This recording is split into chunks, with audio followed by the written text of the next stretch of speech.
আজকে বানাচ্ছি হেলদি আর tasty colourful recipe. এবার রান্নাটি তাহলে শুরু করি। দেখো এখানে আমি একটা আলু কেটে নিয়েছি ছোট টুকরো করে। এবার ক্যাপসিকামটা কেটে নেব। এভাবে আমি গ্রিন ক্যাপসিকাম, ইয়েলো, রেড তিনটে ক্যাপসিকামই ছোট ছোট টুকরো করে কেটে নেব। এবার রেড ক্যাপসিকামটা কেটে নিচ্ছি।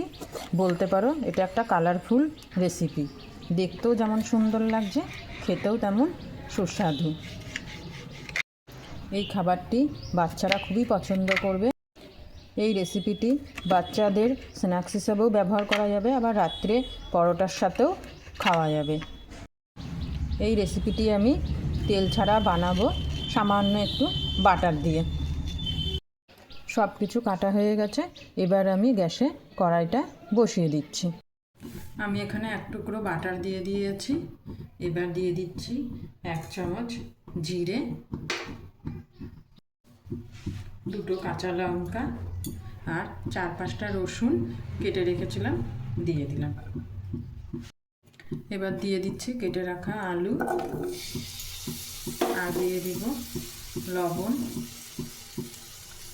আর হলুদ।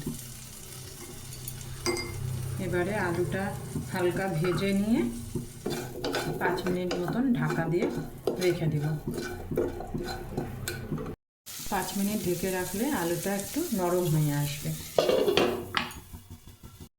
5 মিনিট রান্নাটা হোক, আমি পেঁয়াজটা একটু কেটে নিই।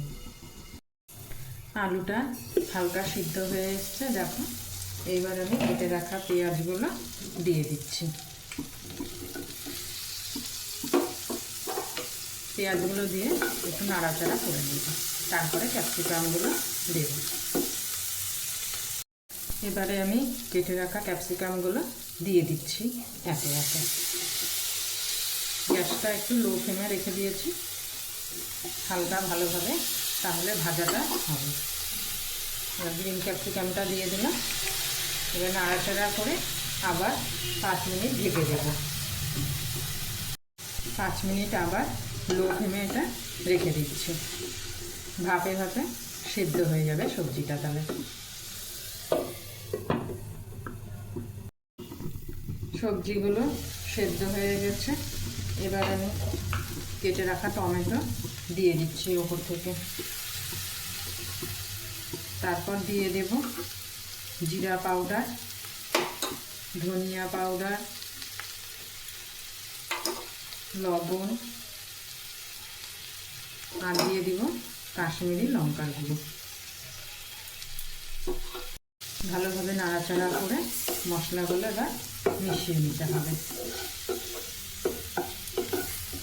রান্না আমাদের প্রায় রেডি হয়ে গেছে। দেখি আলুগুলো, হ্যাঁ আলুটাও সিদ্ধ হয়ে গেছে।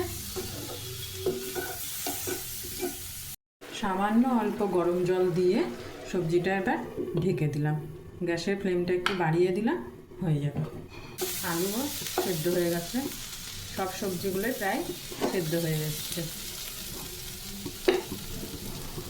এবার আমি ওপর থেকে গোলমরিচ গুঁড়ো ছিটিয়ে দিলাম।